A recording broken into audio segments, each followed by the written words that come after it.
the truth of the universe, in my opinion. I'm going to go on a limb here and express my opinion, which is that love is the greatest.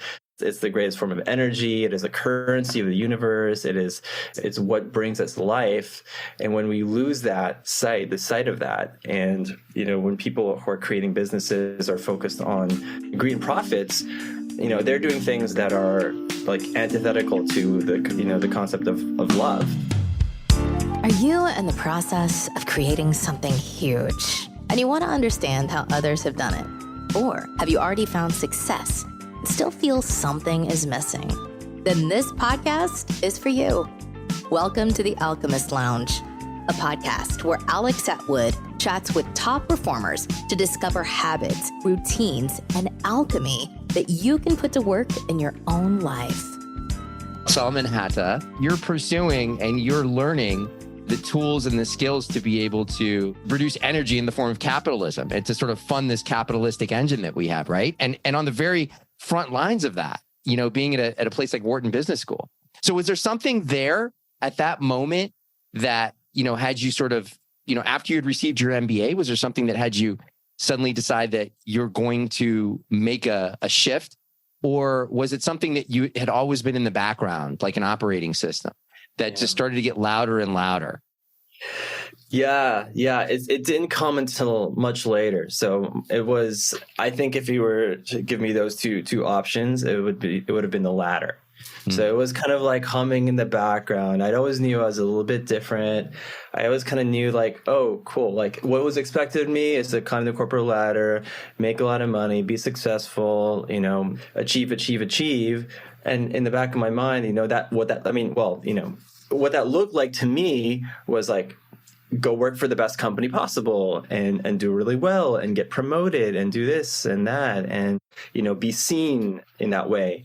But in the back of my mind, in the back of my heart, I felt like, oh, well, this is just like, it doesn't feel so resonant for me. It didn't feel very aligned for me to just be this, kind of professional guy doing this corporate job. There was a part of me that wanted to express myself more, and I didn't know how. I did it outside of work, and I felt this like misalignment between work, my professional life, my work life, and my true self. My aligned life. I always knew I was kind of the different one in business school. I was like the rainbow sheep in business school already. I was the one, I went to festivals, and a lot of my classmates were very, they were very much about, achievement and they weren't into music and arts and creative things as much as I was. So I knew there was something a little bit different about me. And in post-business school, I ended up getting away from the more traditional formal corporate work in banking and going to a tech startup where I could be myself more and dress like myself more and just be a little more expressive and be a little more free. And so there was this gradual movement towards a life, a professional life and a personal life that felt a little more natural and organic and free for myself to be. Yeah. Did your family also support you along the ever changing path and expanding into this new lifestyle that you were taking on slowly? Okay. If you want to go into that, that's a whole nother rabbit hole. Because my family, I had to hide a lot from my family, and I think my journey. What I want to share about my journey is that over time it's gone from one of following the path that was prescribed for me and expected of me from external sources, family, society, etc., to one that's following a path that was carved out by me, to be me, fully me, self-express, authentically me. And my family, also, was very traditional. My parents are from Indonesia and Malaysia, and they're conservative Muslim, and religious believers and had their traditional beliefs and immigrated to this country from their country. And they had very strong expectations of me to follow along their footsteps and what they knew of in their society, in their culture, in their religion, and in their family. And I wanted to do my own thing, and it was very looked down upon and not accepted. And so for me to start doing things differently, just to be express myself in my appearance or in my beliefs was kind of like a shock to the system of my parents. So I had to kind of tone it down a bit. And as I started to have my own, way of thinking, believing, and living. Yeah. Well, you were pursuing the academic path, which I'm sure they wanted. Right. So getting your MBA must have been a huge, notch for them, right? Like our son is going in the right direction. And even frankly, working at a startup doesn't veer too far off that path, right? I mean, you've gotten your MBA, now you've gotten a career, right? But what's interesting is, and as I'm looking into your background, you were working with World Bank in Dubai, right? So you were there, but you were doing work for, the biggest banking institution, right? So now here you are. And between the time you were working at the startup and the time that we met on an ayahuasca journey where you had just taken on the nomadic lifestyle, I saw a major, look, I didn't recognize the shift because I had no idea where you had come from. But that was, you at that point had quit your job, right? And just decided that you were going to take on a path untraveled. What was that like? Yeah. So, there was a lot that happened between when I finished business school and by the time you and I met, which was in 2019. So it was a period of 5 years when the gradual shift from, the me living the kind of the expected life versus, and the me breaking out of the shell and starting to explore living the life that was truly authentic to me started to happen. So over that time, I moved back to San Francisco. I worked for a tech startup, a fintech startup. So, still in the finance world, but that was my background and I knew it well and I was good at it, and a lot of things happened there. I started to explore my consciousness more and there were some things that shifted for me because I had a relationship that was good. It was good. It was fine. My job was good. Everything was good. Everything was good on paper. And yet something was missing. Some like spark of life was missing. And I'm like, what is relationship this? Too? The relationship too? Yeah. Yeah. There were a lot of doubts, a lot of questions. And that led me to start exploring and asking questions. And that led me to my first ayahuasca ceremony, which I did in the Bay outside of San Francisco. And that led me then to really just see life from a different perspective with different colored glasses. And I started to question things more and I started to make shifts in my life. And that eventually led me to question what I was doing and was that right for me? And was I just doing it because that was, the path of least resistance? Is the path of least resistance the way to go? Or do I put myself in an uncomfortable position to really find out who I am?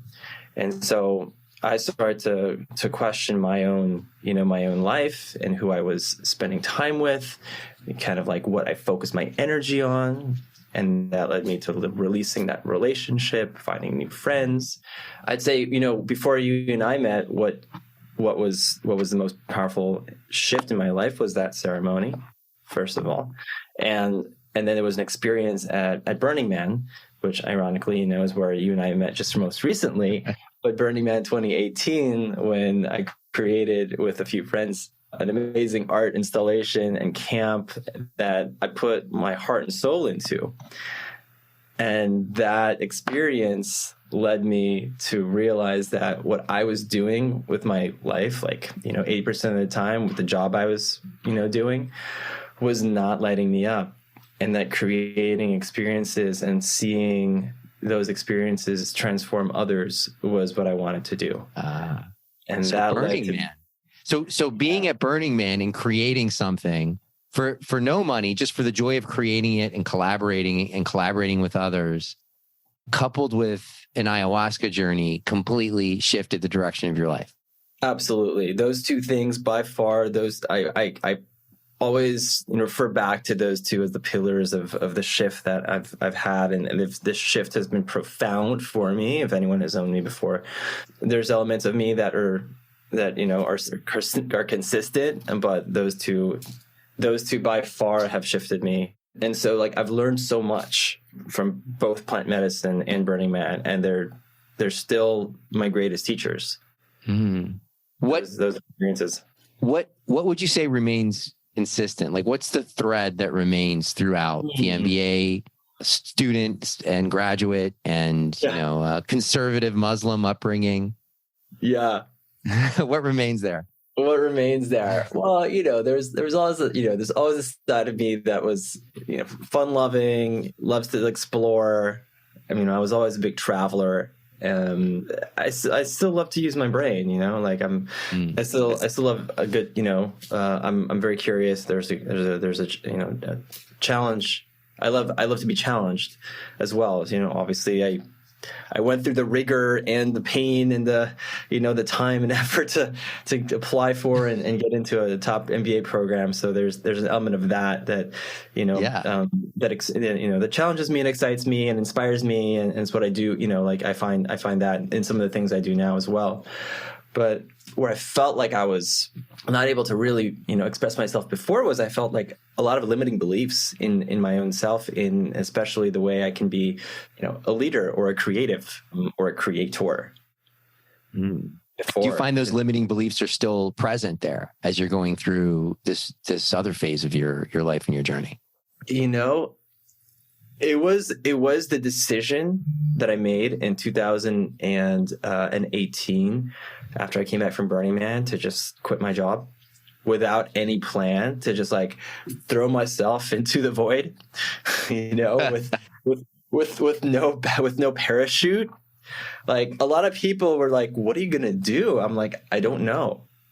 Yeah, and that was scary.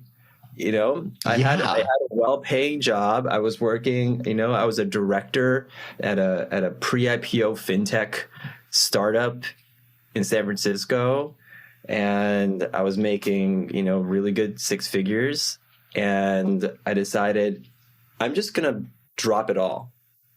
Going to let it go. I don't know what I'm going to do, and I'm just going to let the universe kind of guide me, and I'm going to surrender to it all. Wow. That is brilliant. Now, I'll tell you why that's brilliant and why that takes so much guts. A lot of the folks from our, circle, specifically in One Heart, went through the entire cycle of capitalism, an exit, everything that, all of the trauma that's involved with that, along with the monetary success, there's trauma that comes with that, right? And a lot of them are going through sort of the healing or the missing, what on the after side of that, right? You did something that was super unique in that you decided, to leave the job before all of that. Your heart and your path were calling you so strongly that you made a move, right, into the abyss. Yeah. And so, and it was scary. So what did it look like the first few months, 6 months? Like how did you start to live in scarcity sometimes, thinking, what have I done? Is this going to, am I going to not be able to, am I going to be destitute? Did you ever go through those or what did that feel like? Yeah. I mean, I went through the whole gamut of emotions and thoughts and thought patterns, thought cycles of like, what's going to happen. And there was a level of, definitely, fear of, how am I going to support myself? What's going to happen? Is this just going to be a temporary thing? Am I going to go back in the corporate world? And I was totally prepared for that. I didn't know how long, my journey would last. And, I think one thing that makes my story a little unique for those who are thinking about something, similar, is that in my situation and the conditions in which I did this thing were supportive for me. So, I had some money saved up. I had stock in a company that I performed well in that was about to IPO. So that I knew that was coming.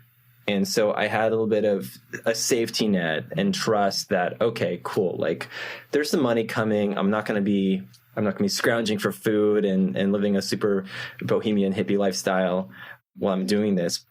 And even if I were going to do that, great, because I trusted in my decision and I knew that I would, I was just like guided and surrounded myself with people who were kind of on the same path, or at least just, had a similar background of life, successful, and were looking to make changes in their life, and maybe didn't go as extreme as I did in terms of letting go of everything.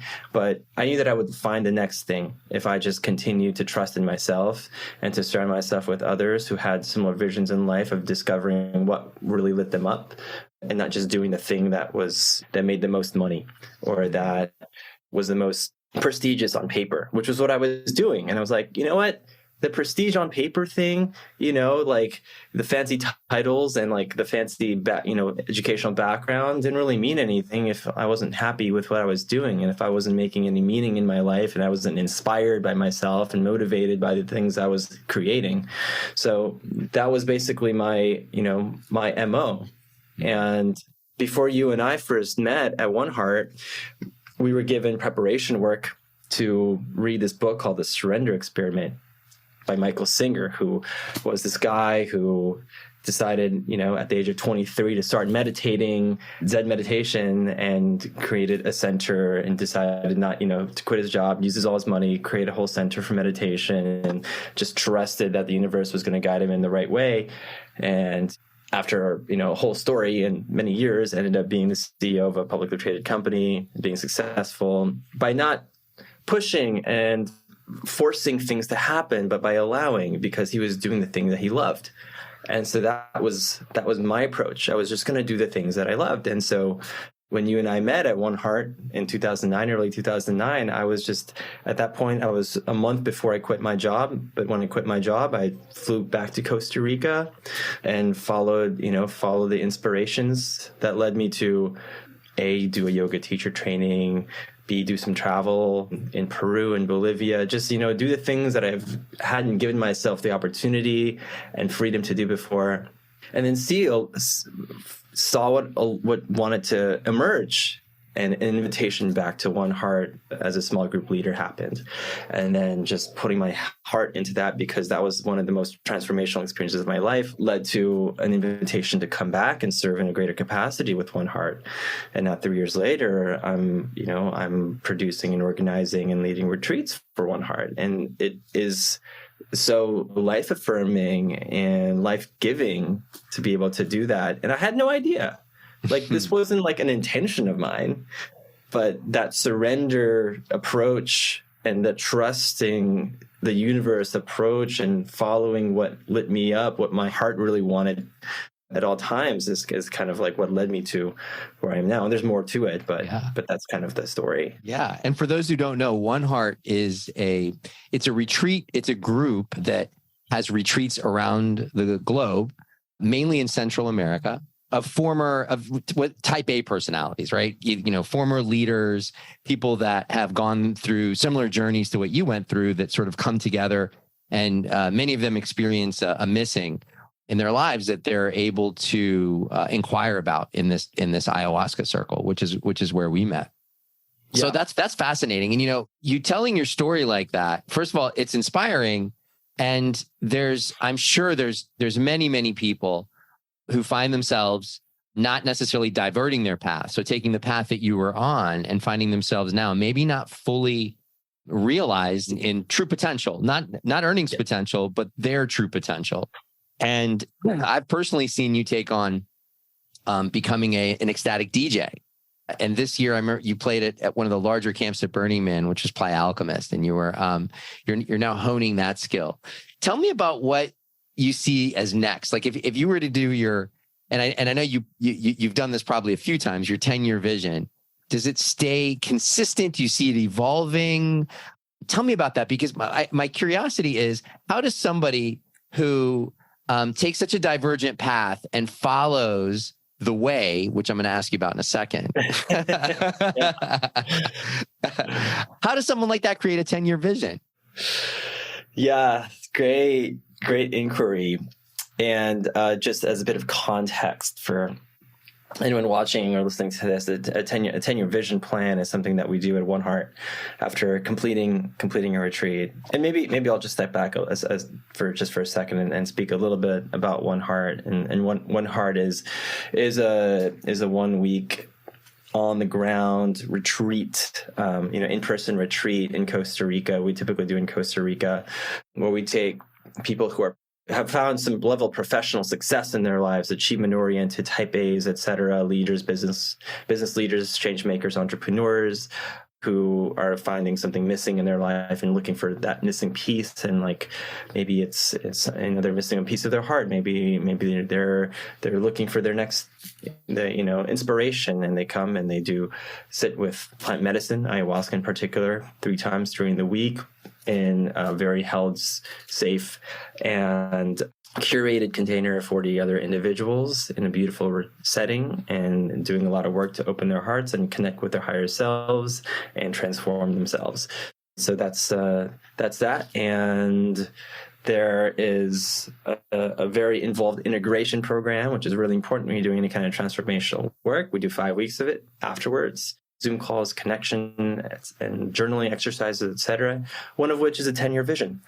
We invite people after they've received their inspirations, downloads, visions, to write it down in the form of a long-form letter, describing what their 10-year vision looks like. So from that point on, they write in the perspective of a present tense. I am now doing this. It's 10 years since the time I wrote it. And for me, my 10-year vision included, so for me, I'd say the essence of myself has been around community, creativity, co-creation, and there's a lot of transformation in play involved with that. So I came from the life of being a doer, being a follower, from being, I'm great at executing, following orders, etc. That's why I found success in professional life. It's very structured, and it didn't leave a lot of room for creativity, for creation. And my 10-year vision involves creativity and creation and artistry and transformation. And I feel like I've already, I wrote mine a couple of years ago, and there have been a couple of iterations since then. And I feel like I'm already kind of living that 10-year dream, which includes living with and around community all around the world, particularly in places that I find resonant with the community that already exists there. Costa Rica, Bali. I spent a lot of time in Bali, Colorado, and currently in San Francisco, where there is a strong community of people who are heart-centered, creative, want to help change the world, want to help others kind of heal from the shackles of their childhood conditioning and traumas and expectations that are holding them back from being who they truly are. And my 10-year vision includes helping people do that, transforming themselves through the work I do, whether it's through coaching with them one-on-one, or through transformational experiences with psychedelics, plant medicine, leading retreats with One Heart, or doing my own work individually, through breath work, through music, which is another form of transformation. Dance and music is a form of medicine, along with plant medicine, our breath, etc.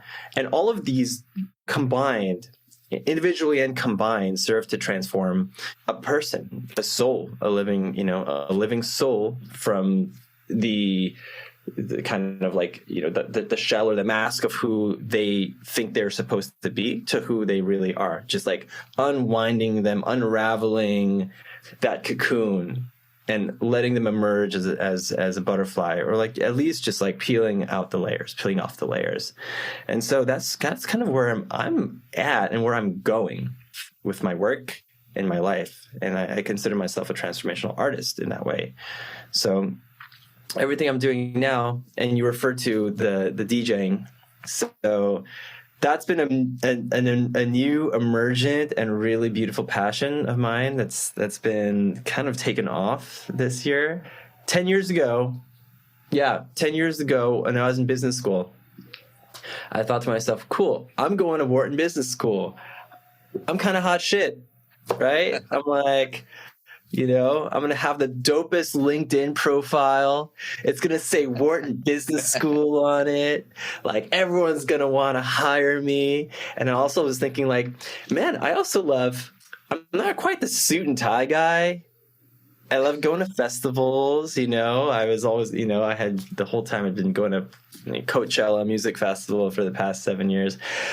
There could have been a time in my life when, had I made a different decision, if I had just like put in the time to like learn a few things back then, maybe I could have become an international DJ and, get paid to fly around the world and create the vibe and create experiences for people where people are having the best time of their lives. And like, that could have been my life. And I'm like, but, that's all in the past. I'm a Wharton MBA. I'm going to go, become a VP at some cool company. That was my thought 10 years ago. And now here I am 10 years later. And what am I doing? I'm flying to places like Bali and Burning Man and Colorado and getting invited to play festivals. So I kind of, inadvertently, unintentionally, 10 years ago, without knowing I'm going to create a 10-year vision plan, set an intention, and it's now kind of manifested. Beautiful. And those things can exist in the same world. You can be an MBA from Wharton. You can have that, and you can be an international DJ, right? And they can coincide beautifully. Did you know that the CEO of Goldman Sachs is a DJ? Yes, I read an article about that. Yeah, things are changing. Yeah, things are changing. Yeah, and that brings up a very good point. So, what should business leaders or MBAs or educators know about psychedelics? Right, because we all know that there's a huge movement here. As a closer to our call, what would you say is the most important thing for them to know about psychedelics? That's a great question, because it's really important to my life, and it's something I want to. It's one of the things that is near and dear to me, and I want to offer and support others with. Psychedelics support the shift in consciousness on a global level, on an individual level, and a global level. And I want to see it happen on an even bigger global level. Maybe a decade ago or 2 decades ago or whatever, there was a societal impression of psychedelics is like, it's for, just hippies do it. And they're just like going off and like having these trips and whatnot. Right. Like, it's just, it's for fun. And like, it doesn't really serve a purpose, for people in society. But, now there's this changing of the narrative, like Michael Pollan with his book, How to Change Your Mind, which is now a Netflix series, has shifted the narrative from psychedelics being this kind of like underground kind of festival drug movement or whatever, to something that is used for healing, that can be used to support the shift in the belief systems of people who are dying, to help them kind of overcome fear, overcome anxiety and stress, etc. And they support in that way. And there is another narrative that can be shared, which is how psychedelics can support those in power and are creating and making large impacts in the world. And how can psychedelics do that? Well, psychedelics shift the mind, right? Create new neural pathways, allow a person to go deep into their psyche, subconscious, overcome, heal patterns, heal traumas, have, visions of the world that are more aligned with how we can create a more sustainable, more heart-centered, open, loving society and community and world for ourselves. And when we open ourselves up to that, which is the truth of the universe, in my opinion, I'm going to go on a limb here and express my opinion, which is that love is the greatest. It's the greatest form of energy. It is a currency of the universe. It's what brings us life. And when we lose the sight of that, and when people who are creating businesses are focused on greed and profits, they're doing things that are like antithetical to the concept of love. We're doing things to harm our planet, Mother Earth, things that are unsustainable in the aim of uplifting oneself.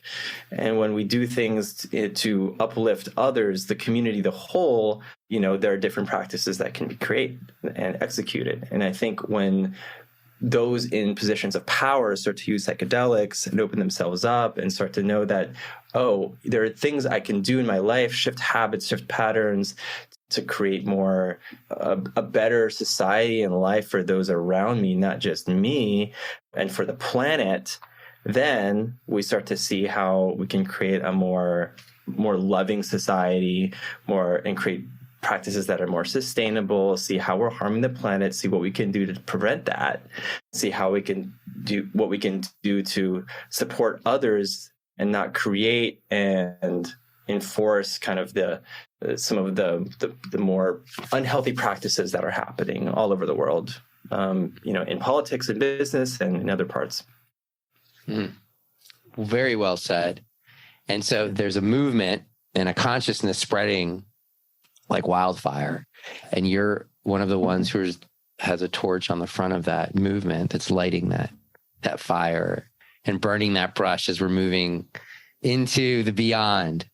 So thank you so much. If anyone would like to learn more about DJ Salman or about Salman Hatta, his contact information is located in the bio on YouTube. Thank you so much for joining the show, Salman. This was a pleasure. It was beautiful to learn more about your journey, more about your fears and your experiences, and what you see is one of the solutions, if not the main solution, of the beating heart of this world, which is love. Thank you so much for joining the show. Thank you, Alex. It was a pleasure. Absolutely, it's been brother. A pleasure. Thank you so much. Thanks for listening in to The Alchemist Lounge. If you enjoyed this episode and you'd like to help support the podcast, please share it with others, post about it on social media, or leave a rating and review on Apple iTunes. To catch all the latest from Alex Atwood, you can check out his website at alexatwood.co. Thanks again, and we'll catch you next time at The Alchemist Lounge.